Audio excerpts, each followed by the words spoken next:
Hello, everyone. My name is Brennan Hill, University of Wisconsin-Madison. Today, I'm presenting our work, Co-Evolving Complexity, an adversarial framework for automatic MARL curricula. In the field of deep reinforcement learning, we often focus intensely on improving agents, better architectures, better optimizers, and larger models. We frequently hit a bottleneck, the environment.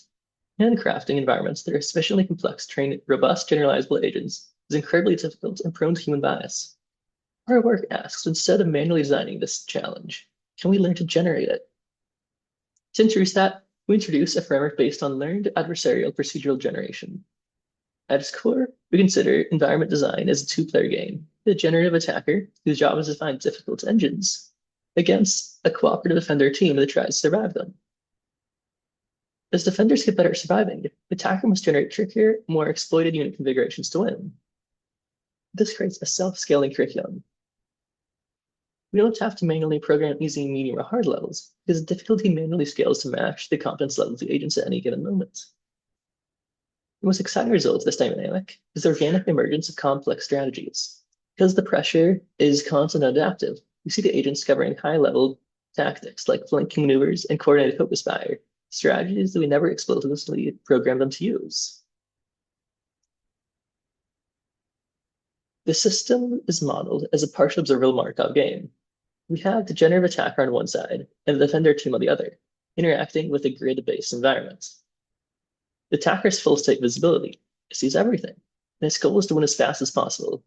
To prevent it from spamming infant units, we punish it for time and energy usage. It has to be efficient. The defenders, on the other hand, want to survive. The attacker's action space is combinatorial. It doesn't just say, spawn goblin. It selects a lane and then tunes specific parameters, such as health, damage, speed, regeneration, armor types, and more. This allows for a massive variety of possible enemies, effectively creating an infinite stream of novel training data. The defenders are constrained to the bottom of the grid. They have limited vision and must rely on distinct rules to succeed. Their action space involves moving, shooting, healing, using role-specific specials like tank's cannon or the healer's party heal. The asymmetry here is key. As the attacker defines the problem, the defenders design the solution. So let's look more at the attacker. The attacker doesn't control these units directly like a joystick. Instead, designs them, choosing their stats, spawn, times, and placements. One powerful behavior that emerges is the tandem strategy.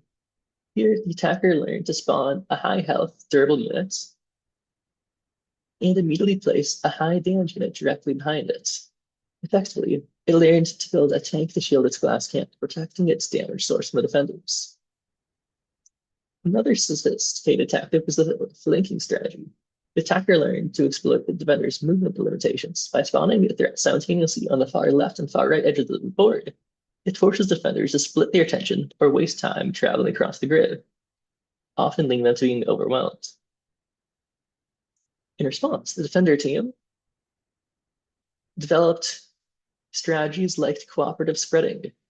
Without any explicit communication channel, the agents learn to instinctively space themselves out across the lanes to maximize coverage and minimize travel time. Conversely, when opposed with the rest of the tandem strategy, the defenders learned cooperative focusing. They realized that their individual attacks were too weak to break through a tank's armor alone, so they converged on a single lane to focus their fire, melting down high-priority targets before they reached the baseline. The adaptation process were visible in the training data. This graph is an illustration depicting defenders' survival time over 500 episodes. Notice that oscillates. This pattern is a hallmark of a co-evolutionary arms race. Each dip represents a moment where the attacker discovers a new exploit, like the tandem strategy, temporarily crushing defenders. Subsequent rise represents the defenders figuring out a counter strategy. This proves the curriculum is active and continuous. They're constantly keeping each other in check. We validated this with a quantitative ablation study, compared our fully trained co-evolved agents in blue against the agents trained against random opponents. For instance, we trained the attacker against a random defender and trained the defender against a random attacker, and also considered a random baseline in gray, where two agents are fully random without training. The co-evolved attacker used a tandem strategy in over 98% of episodes. There's random baseline used less than 7% of the time. Similarly, defenders use spreading and focusing over 80% of the time, much higher than their value when training against the baseline. This confirms these intelligent behaviors are learned responses driven strictly by the adversarial pressure. To wrap up, the implications are significant. First, this validates adversarial generation of the self-scaling curriculum. The attacker effectively functions as a learned loss function, actively searching for the exact scenarios the defenders are currently bad at. Second, this serves an automated red teaming framework. The attacker is constantly probing for edge cases of blind spots, hardening the agents against exploits a human designer might overlook. Looking forward, we see an opportunity to integrate large language models. Imagine replacing the parameter-based attacker with an LLM that can reason strategically, formulating high-low plans like feint left and attack right, and translating that into game scenarios combined with these adversarial methods. Finally, we plan to scale this to more complex continuous environments by shifting focus from manual design to designing self-scaling complex generating systems. We believe we can train agents that are truly general and robust. Thank you for your time. If you're interested in the details of this paper, please scan the QR code to read more.